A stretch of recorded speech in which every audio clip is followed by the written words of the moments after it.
Welcome. I'm Lori Lee Binstock, and this is a Trauma Survivor Thrivers podcast.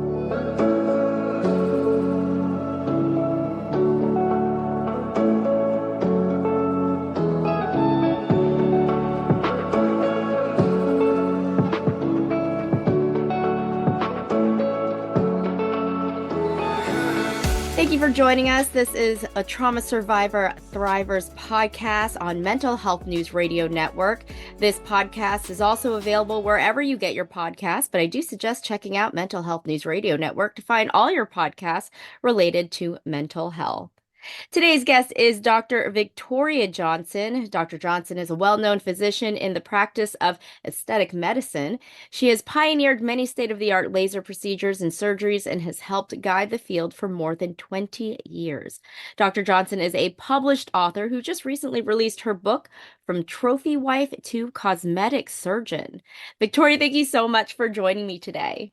Thank you, Laura Lee, for having me. I'm excited to do this with you. Oh, definitely. Well, first of all, I want to hear your story and really how you got from trophy wife to cosmetic surgeon.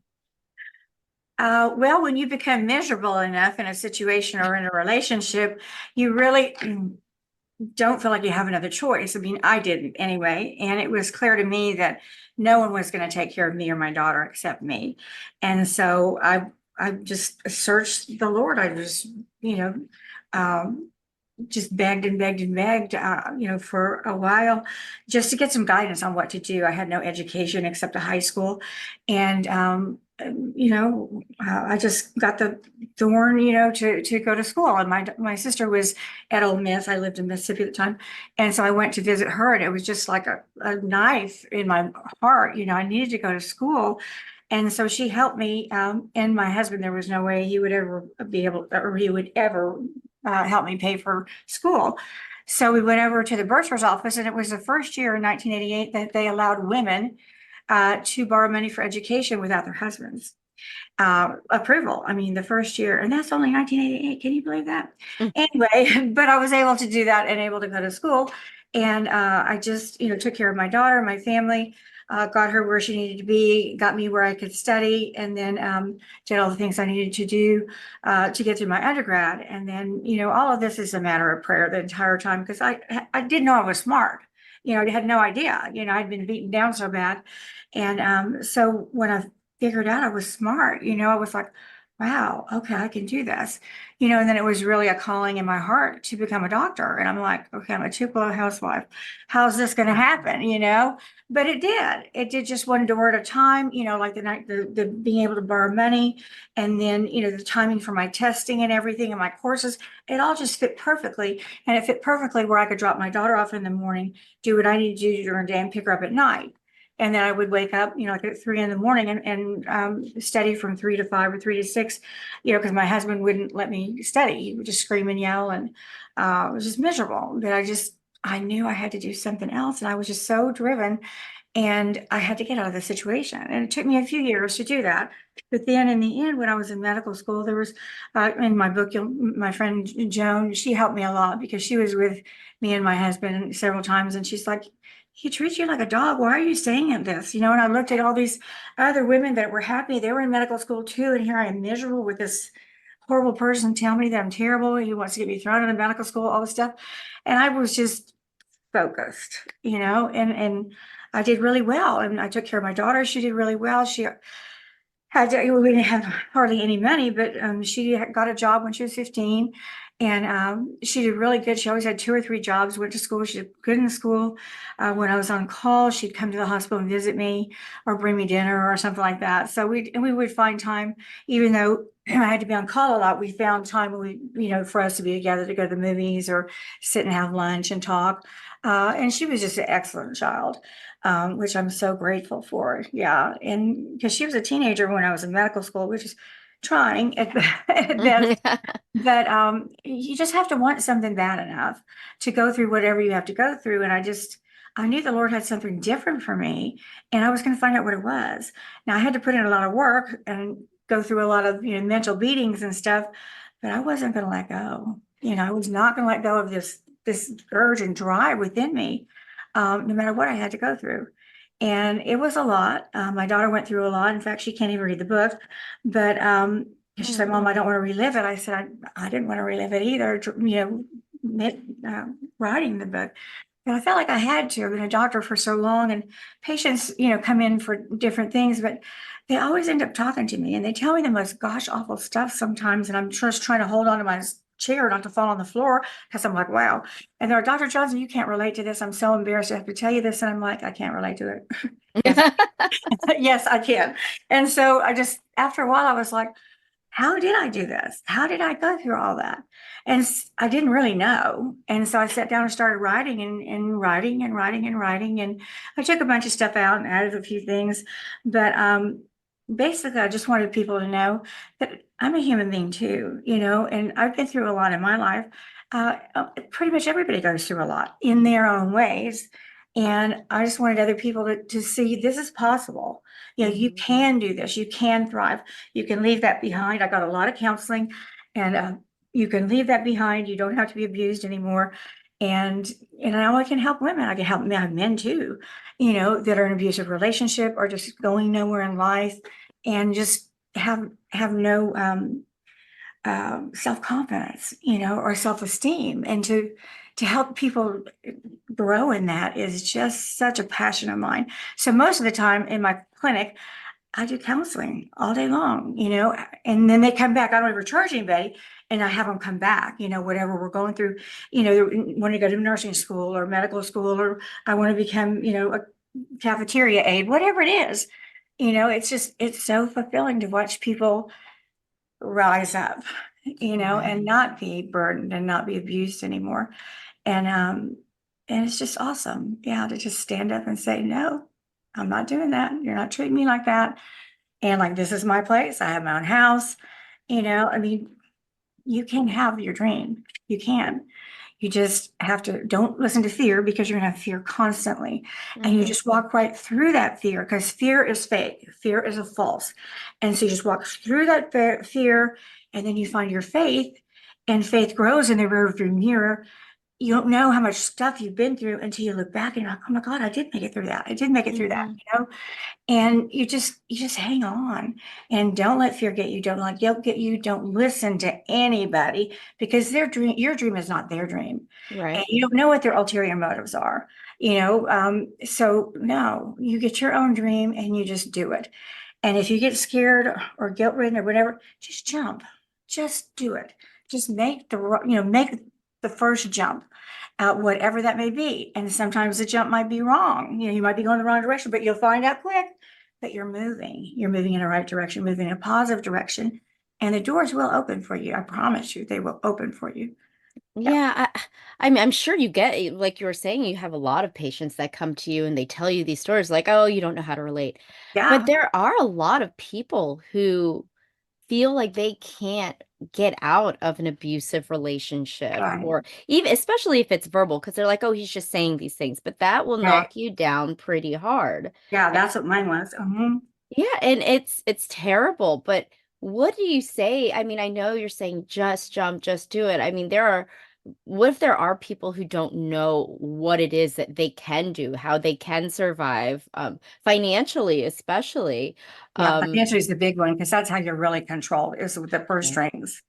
Yeah, and Right. that was the same with me, and that's why going to the bursar's office and getting my own school loans and borrowing as much as they would give me, so I had some extra money to live on with to support my daughter.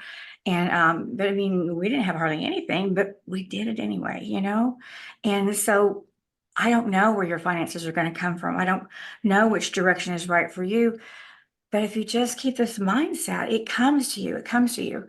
Oh, I need to do this. I need to do that. And then all of a sudden you open the mail. I can't pay the electric bill this month. But all of a sudden I open the mail and there's a refund for my gas bill. And it was enough to pay my electric bill. I mean, it just happened over and over and over. That it was just not ridiculous. It was the Lord. Yeah, for sure. Taking care of me, and saying, I got you, Vicky. I got you. Wow, I mean, how hard was it? Did you find your own healing? Did you get counseling while you were going through medical school? I did. I got counseling. I went to see our marriage counselor for 4 years while I was doing my undergrad. And at that time, I grew and grew and grew. And then by the time I got to medical school, I saw a counselor kind of here and there. But basically, I was on my own, and I'm fine. I was fine.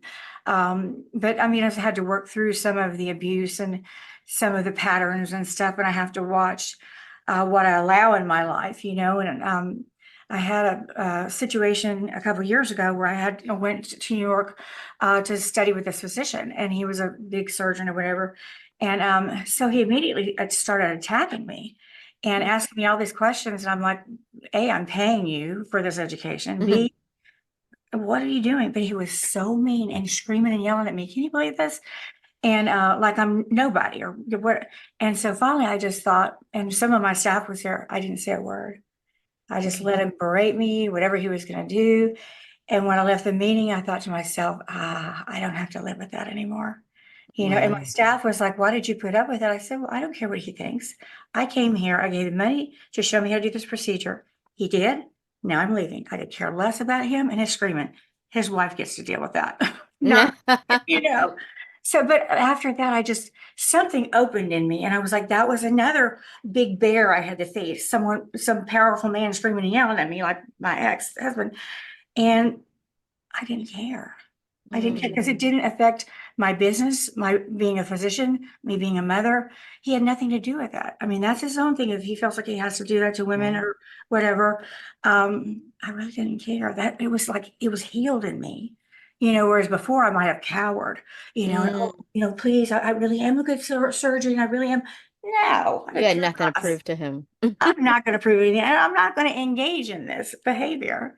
No, I want to know how to do that procedure. I gave you money. You taught me. I'm out of here. So Wow. that was a big epiphany for me to Wow. face that. Well, And that how, was a couple years ago. wow. Well, how did you leave your husband? Like, how did you walk away? Did you say enough is enough? When he told me he was going to get me thrown out of medical school, and I was in a second year medical student, and your schedule is not your own. So he was required. He had to take care of our daughter some. And well, he hated that. And I needed to be home at 6, whatever the time it was. Well, there's no way. Well, you need to just tell them that you have to be there for your husband. I'm like, this is medical school. No. Um, Mhm. and so my time is not my own. I made sure I took care of my daughter, but it got so bad. And he was so abusive when we would go to like parties with the rest of the medical school. And, people would finally say, please don't invite him anymore. And Oh, then finally wow. my friend Joan, she's like, why do you put up with that crap? And she really was the one that pushed me over the edge. And then when he said he was going to get me thrown out of medical school, I was like, okay, that's it. I'm done. And again, something broke within me.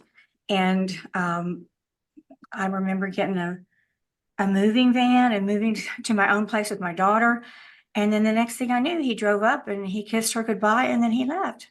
I mean, he just left. I guess he knew. I mean, I was surrounded by all these powerful people going to medical school, wanting to do better with their life, and that he couldn't abuse them to take him in. So he just left. And then he wouldn't pay me, child support, went through a divorce and all that. And so my attorney hired, someone in New Orleans, and they arrested him, put him in jail because he wouldn't pay Wow. child support because you have to pay child support. And anyway, then he started doing that and never failed again. I don't think I ever saw him again. I might have seen a glimpse of him at one time, but no, I was done, absolutely done.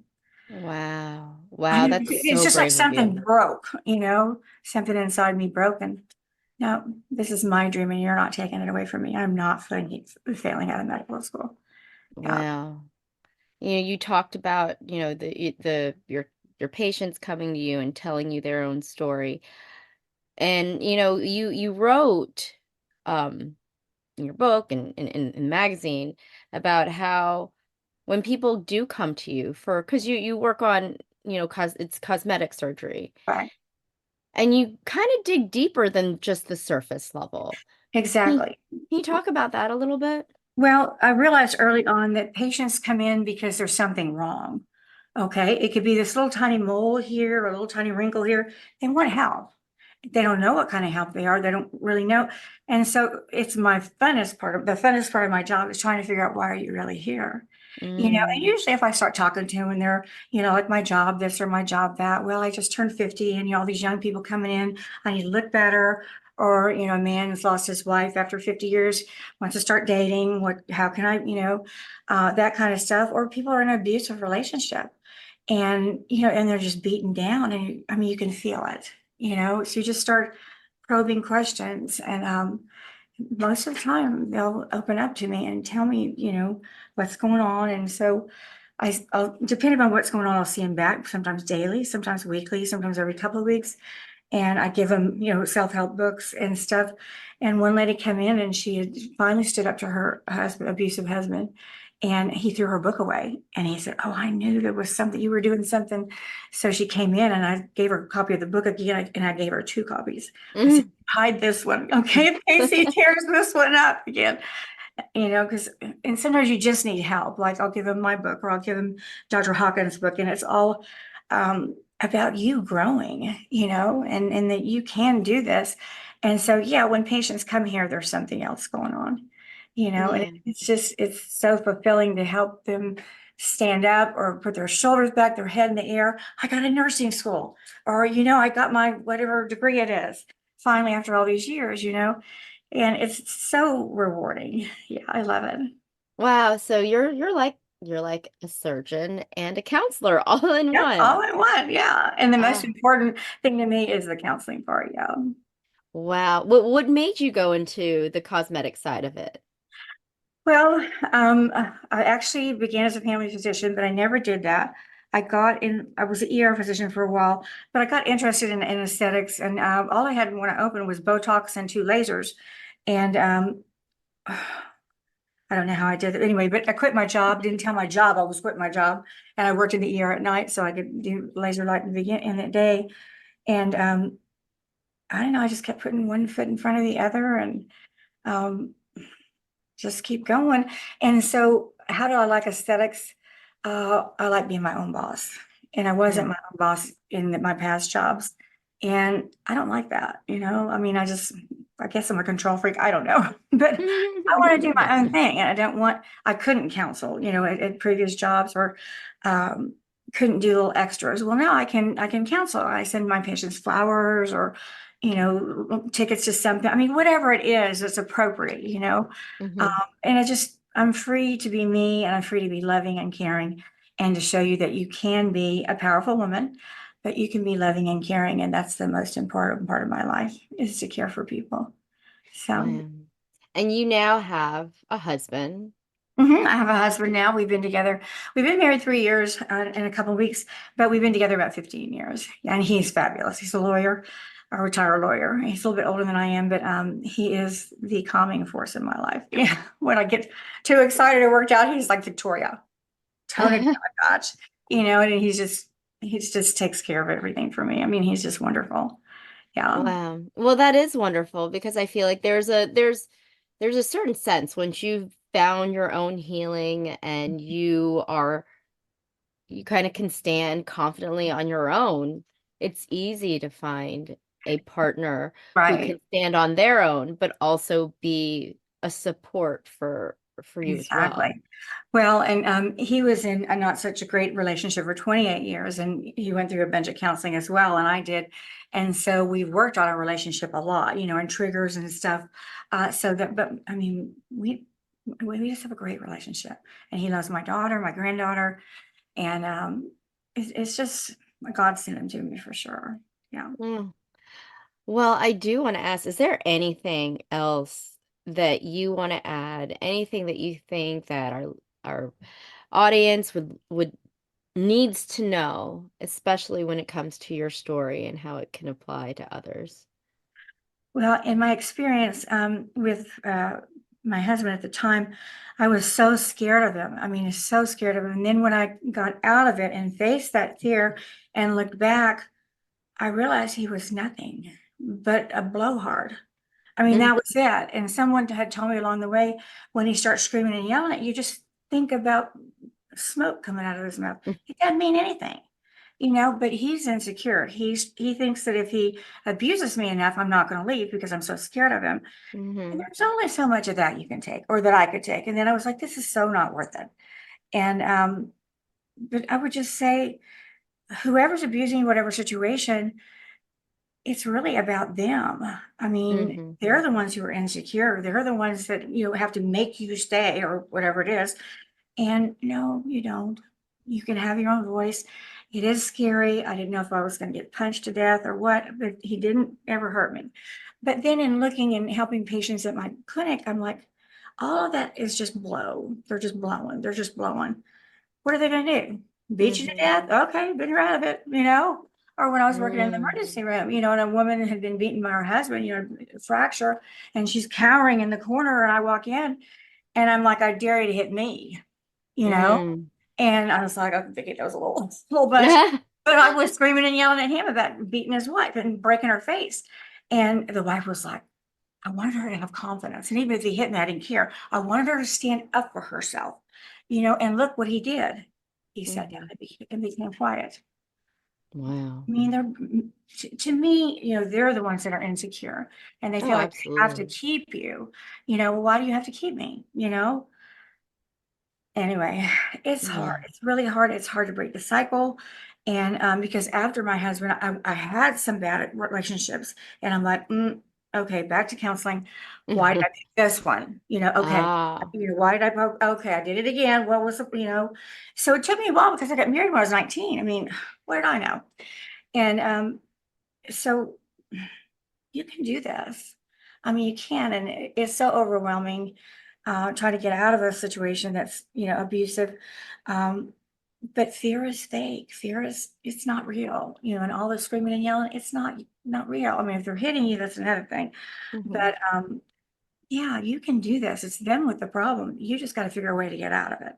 Right, right. Yeah. It's something I always tell my daughter when she comes home, someone's being mean to her. I'm like, it's never about you. It's never something's going on with them that's making them angry. Maybe you're triggering it, but it's not about you. You're not doing it. And I think that goes for everyone. I think Mhm. it's an internal issue that they need to address. And I know that when I'm acting a little out of sorts, and Mhm. I know that there's something going on with me. With So me, yeah, me too. I'm like, okay, Vicky, let's go to the bedroom. What's going on? Figure this out. Why are you being mean? Yeah. exactly, Yeah. exactly. Oh, well, Vicky, thank you so much, Dr. Victoria Johnson. I am so grateful to have had you on today. I appreciate it. Thank you so much. Have a great day. You too. That was Dr. Victoria Johnson, aesthetic surgeon and author of From Trophy Wife to Cosmetic Surgeon. For more information on Vicky, check out the show notes. January's issue of Authentic Insider is out. She has also contributed to that issue as well. You could find that in the show notes. Check out Authentic Insider at traumasurvivorthriver.com. That's traumasurvivorthriver.com, as well as past episodes of a Trauma Survivor Thrivers podcast. If you haven't already, please subscribe to my email list to get Authentic Insider magazine in your inbox monthly. Before we go, I wanted to take a moment to share a fantastic podcast called Firebreathing Kittens. It's an actual play, one-shot podcast with various tabletop role-playing games with a season-long plot. Because there's a beginning and an end to each week's episode, you can start at any episode. Just every week just has a different combination of four from the same rotating cast group of people. So join Fire Breathing Kittens as they solve detective mysteries, attempt comedic banter, and just enjoy friendship. We will be back next week when I speak with Erin Vandermoor when we discuss eye movement desensitization and reprocessing, or EMDR, as an effective trauma therapy modality. You've been listening to a Trauma Survivor Thrivers podcast. I'm Lori Lee Binstock. Thanks for being a part of the conversation. Take care.